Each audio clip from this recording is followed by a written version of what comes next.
Ochko'z boy. Bir bor ekan, bir yo'q ekan. Qadim o'tgan zamonda bir chol bilan kampir yashar ekan. Chol o'tinchilik bilan zo'rg'a kun o'tkazar ekan. U kunlardan bir kun cho'lga o'tin tergani borsa, yovshanning tagida bir o'rdak ucholmay yotgan emish. Chol qushni avaylab uyiga olib kelibdi va parvarish qila boshlabdi. O'rdak bir oy deganda patlari ham o'sib, parvoz qiladigan bo'libdi. Chol quvonib, uni devorning ustiga qo'yibdi. O'rdak uchib ketibdi. Buni ko'rgan kampir choldan ranjib, "Qani qilgan foydangiz? O'rdak uchib ketdi-ku. Uni so'yib yerdik yoki sotardik", debdi. Chol, "Ko'p ranjima kampir, savobi tegib qolar", deb qo'yibdi. Kunlarning birida o'sha o'rdak uchib kelib, tom boshiga qo'nibdi. Kampir, "Hoy chol, qarang, o'rdagingiz keldi", debdi. Chol o'rdakni ko'rib, belbog'ini yozib, don sepibdi.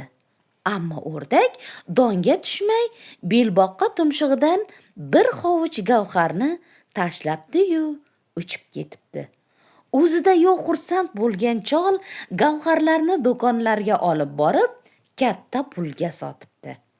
Chol, kampir juda ham boy badavlat bo'lib yashayversinlar-u, gapni bu yoqdan eshiting. Cholning boy hamsoyasi bor ekan. Boy yeyishga noni, kiyishga kiyimi bo'lmagan qashshoq o'tinchining badavlat bo'lib ketganini ko'rib, "Qanday qilib bunchalik boy edingiz?" deb so'rabdi. Sodda chol bo'lgan voqeani batafsil gapirib beribdi. "O'rdakni davolaganim evaziga u menga gavhar tashlab ketdi. Boyligim o'shandan", debdi. Hasad o'tida yongan boy cho'lga ravona bo'libdi. U axtara bir o'rdakni topibdi-yu, oyog'iga urib mayib qilibdi. Patini bittalab yulibdi. So'ng uni uyiga olib kelib parvarishlabdi. Jonkuyarning bir qancha vaqtdan so'ng tag'in pati o'sib, uchib ketibdi. Shu ketganicha bir oy ko'rinmabdi. Bir kuni uchib kelib boyning tomiga qo'nibdi. Boyning xotini katta ko'rpani chiqarib, supaga yozib, don sepibdi.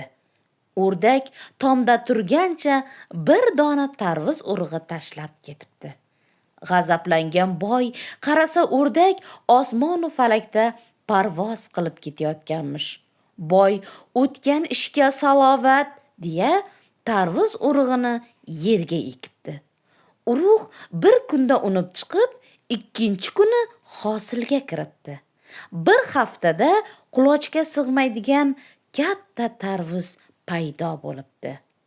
Tarvuz kun sayin emas, soat sayin o'saveribdi. Ajablangan boyning toqati tugab, tarvuzning dumini bolta bilan chopib, uyga dumalatib kelibdi.